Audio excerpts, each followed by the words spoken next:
Hello friends, welcome to Lakshmi magic. భూమి కావాలనే పెండ్లి ఆపేసుకుంది అని గగన్ చెర్రీతో చెప్పడంతో చెర్రీ ఆవేశంగా ఇంటికి వచ్చేస్తాడు. ఇక్కడ భూమి ఇంటి దగ్గర అందరూ విడాకుల పేపర్ల కోసం వెతుకుతూ ఉంటారు. దొరకకపోయేసరికి కృష్ణప్రసాద్ ని నిలదీస్తాడు. నేను విడాకుల పేపర్స్ మీద సంతకాలు పెట్టకూడదు అనే సూసైడ్ అటెంప్ట్ చేసుకున్నాను, కానీ ఆ తర్వాత మీ బలవంతం మీద పెట్టాను. వాటిని తీయాల్సిన అవసరం నాకు లేదు అని కృష్ణప్రసాద్ వెళ్లిపోగానే తన మాటల్లో నిజమే కనిపిస్తుంది అని శరత్చంద్ర అంటాడు. ఇక ఆ పేపర్స్ పోగొట్టినందుకు అపూర్వని, గోరింటాకు పిన్నిని బాగా తిడతాడు. ఇదంతా విన్న భూమి మాత్రం కావాలనే తను చేసినట్టుగా ఆ పేపర్స్ ని ఎలా తీసింది చూపిస్తారు.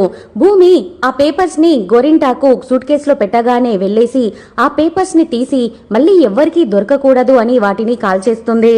ఇక శరత్చంద్ర, అపూర్వ ఏమీ తెలియనట్టుగా భూమి దగ్గరికి వచ్చి భూమికి ఇంకో పెండ్లి వారం రోజుల్లో చేయాలని, ఆ గగన్ మంచివాడు కాదని, ఈ పెండ్లికి ఒప్పుకోవాలని మాయమాటలు చెప్పడానికి సిద్ధమవుతూ ఉంటారు.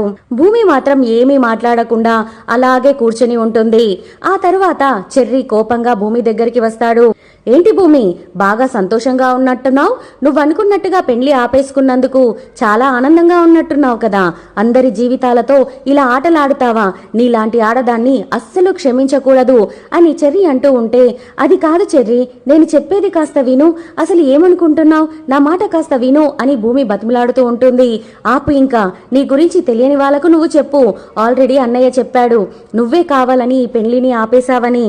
నీలాంటి ఆడవాళ్ళు ఎలా ఉంటారు అంటే, ముందు నీకు ఒక ఆధారం కావాలి. ఈ ఊరికి వచ్చిన కొత్తలో నీకు ఎక్కడో ఒక దగ్గర ఆశ్రయం కావాలి. మీ అమ్మా నాన్న ఏ స్థాయిలో ఉంటారో నీకు తెలియదు కాబట్టి అప్పుడు గగన్ అన్న నీకు మంచిగా కనిపించాడు, తనని ప్రేమలో పడేసుకున్నావు. ఆ తర్వాత ఇప్పుడు మీ అమ్మా నాన్న నీకు దొరికేశారు, వాళ్లకు ఎంత ఆస్తుందో కూడా నీకు తెలిసింది.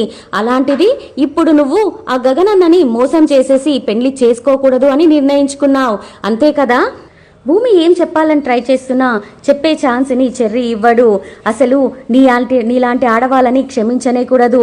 అయినా ఇంతలా మనుషులని మోసం చేసి వాళ్ళని బాధ పెట్టే బదులు నువ్వు నిజాన్ని ముందుగానే చెప్పాల్సింది కదా. నీకన్నా ఆ బజారు వాళ్ళే నయ్యం, కాస్తో కూస్తో డబ్బుల కోసం నిజాయితీగా పనిచేసుకుంటారు అని చెర్రీ అనగానే భూమి ఆవేశంతో చెర్రీని చెంప పగలగొడుతుంది. వింటున్నాను కదా అని నీ ఇష్టం వచ్చినట్టు మాట్లాడుతున్నావా? అసలు ఆ నోటికి అద్దు అదుపు అనేది ఉండదా?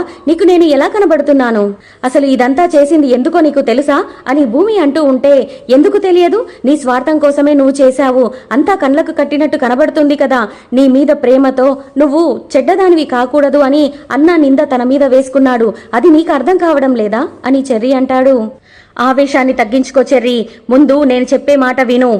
ఈ కథ అంతటికీ నాయకురాలు ఎవరో తెలుసా? మీ అపూర్వ అత్త. ఏంటి, ఇందులో ఏ సంబంధం లేని అపూర్వ అత్త గురించి ఇప్పుడు చెడుగా మాట్లాడుతున్నావా అని చెర్రీ అంటూ ఉంటే, అసలు నీకేం తెలుసు చెర్రీ? చెప్తాను విను. నేను ఎలా పుట్టానో తెలుసా? మా అమ్మ ఎలా చనిపోయిందో తెలుసా? మీ అపూర్వ అత్త స్వార్థం వల్ల ఇదంతా కూడా జరిగింది. మీ అపూర్వ అత్త మా నాన్నను చిన్నప్పటి నుంచి ప్రేమిస్తూ ఉంది. ఆ విషయాన్ని ఒకవేళ మా నాన్నకి ముందే చెప్పి ఉంటే కథ వేరేలాగా ఉండేదేమో, కానీ తను అలా చెప్పలేదు. తర్వాత మా నాన్న మా అమ్మని ప్రేమించాడు, వాళ్ళిద్దరూ పెళ్లి చేసుకున్నారు.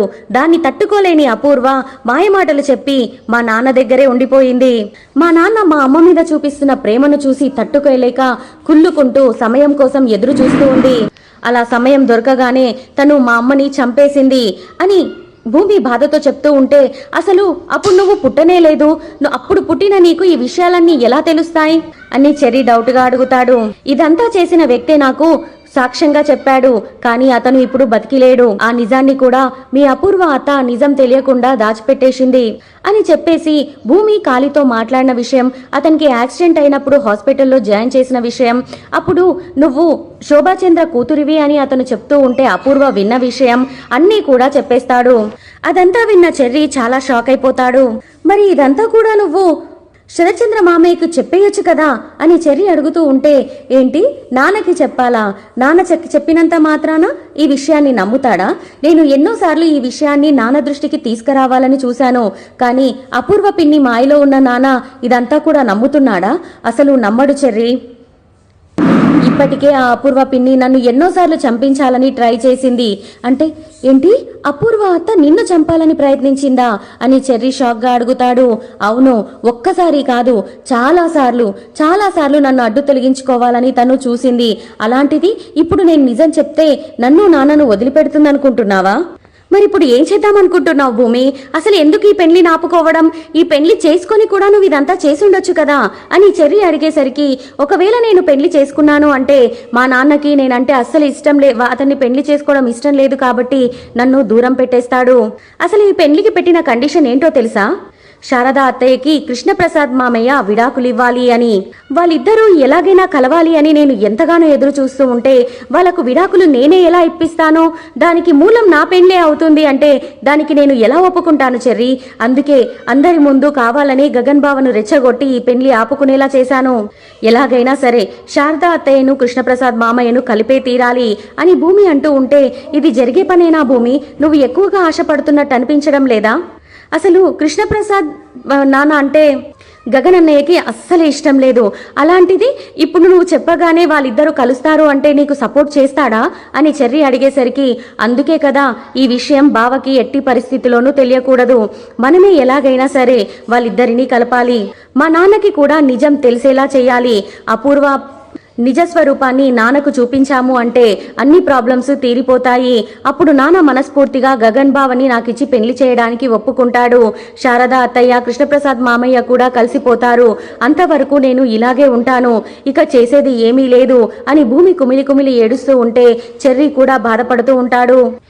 ఇక్కడ అపూర్వ దగ్గరికి గోరింటాకు పిన్ని వచ్చేసి, ఏంటమ్మాయి అసలు అంతా ఇలా జరిగిందేంటి అని అడుగుతూ ఉంటే, అవును పిన్ని, అసలు నేను అనుకున్నది వేరు. రెండు ప్రాబ్లమ్స్ కూడా ఒకేసారి తీరిపోతాయి అని ఎదురు చూశాను. ఆ గగన్ భూమి మీదలో తాళి కట్టగానే బావ వాణ్ణి షూట్ చేసేస్తాడు. అలా గగన్ పీడ వెదిలిపోతుంది. ఇక కృష్ణప్రసాద్ డైవర్స్ పేపర్ మీద సంతకాలు పెట్టేశాడు కాబట్టి ఇక ఆ శారద పీడ కూడా విరిగిపోతుంది అని అనుకున్నాను. కానీ ఏమీ ఆలోచన లేకుండా ఇదంతా కూడా ఆ భూమి ఆడిన ఒక్క నాటకంతో మొత్తం పటాపంచలైపోయింది. నా ప్లాన్ అంతా ఫెయిల్ అయిపోయింది అని అపూర్వ బాధపడుతూ ఉంటుంది. ఇదంతా ఓకేనమ్మా, కానీ మీ ఆయన వారం రోజుల్లో మంచి సంబంధం చూసి పెళ్లి చేస్తాను అంటున్నాడు. ఒకవేళ అలా భూమికి గనక పెళ్లి జరిగితే వచ్చేవాడు ఊకుంటాడా? ఈ ఆస్తిని 2 భాగాలుగా చేసేసి ఎక్కువ వాటాని వాడే పట్టుకుని వెళ్ళిపోతాడు కదా అని గోరింటాకు డౌట్ క్రియేట్ చేసే వరకు, అలా ఎందుకు జరగనిస్తాను పిన్ని? వేరే వాణ్ణి ఇంట్లోకి నేను అడుగు పెట్టనిస్తానా? దానికోసమే ఆలోచిస్తున్నాను అని అపూర్వ ప్లాన్ వేయడం స్టార్ట్ చేస్తుంది. మరి అపూర్వ ఎవరిని చూపించి భూమికి పెళ్లి చేయమని శరత్చంద్రతో చెప్పబోతుందో తెలుసుకోవాలి అనుకుంటే నా ఛానల్ని సబ్స్క్రైబ్ చేసుకుని ఒక లైక్ ఇవ్వడం మర్చిపోకండి. Thank you for watching. Bye bye.